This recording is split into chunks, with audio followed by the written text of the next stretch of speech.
ಒಂಚೂರು ಇದು ಮದುವೆ ಮುಂಚೆ ಮಾಡಿದ್ರೆ ಒಂದು ಪ್ರಪೋಸಲ್ಗೆ ಸೆಟ್ ಮಾಡ್ಕೊಂಡ್ಬಿಡ್ತಿದ್ದೆ ಅಂತ. ಮದುವೆ ಆಗಿ ಎಲ್ಲಾ ಶಾಸ್ತ್ರಗಳು ಮುಗಿತಾ ಅವತ್ತು ದರ್ಶನ್ ಸರ್ ಒಂದು ಅರ್ಧ ಗಂಟೆ ಬೇಗ ಬಂದ್ಬಿಟ್ರು. ಅದೇನಾ ಇವಳಿಗೆ ಮಾತ್ರ ಚೆನ್ನಾಗಿ ಫ್ರೇಮ್ ಇಡ್ತೀಯ ನೀನು.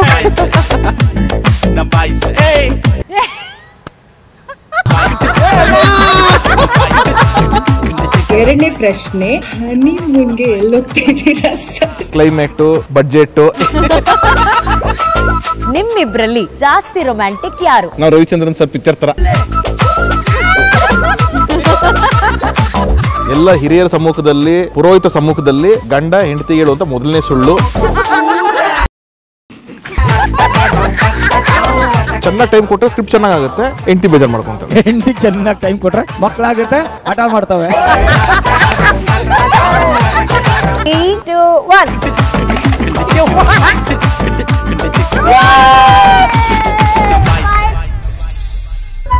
ಏನಾರು ಮಾಡಿ ನಂಗೆ ನಮ್ಮ ತಂದೆ ಫೋಟೋ ಒಂದಿರ್ಬೇಕಲ್ಲಿ. ಅವರ ಸೆಂಟ್ರಲ್ ಪ್ಲೇಸ್ಮೆಂಟ್ ಕೊಟ್ಟೋದು ಹೆಂಗಿತ್ತು ಅಂದ್ರೆ ನನಗೆ ಇಡೀ ವೆಡ್ಡಿಂಗು ನಮ್ಮಪ್ಪ ನಿಂತ್ಕೊಂಡು ನೋಡ್ತಿದ್ದಾರೆ.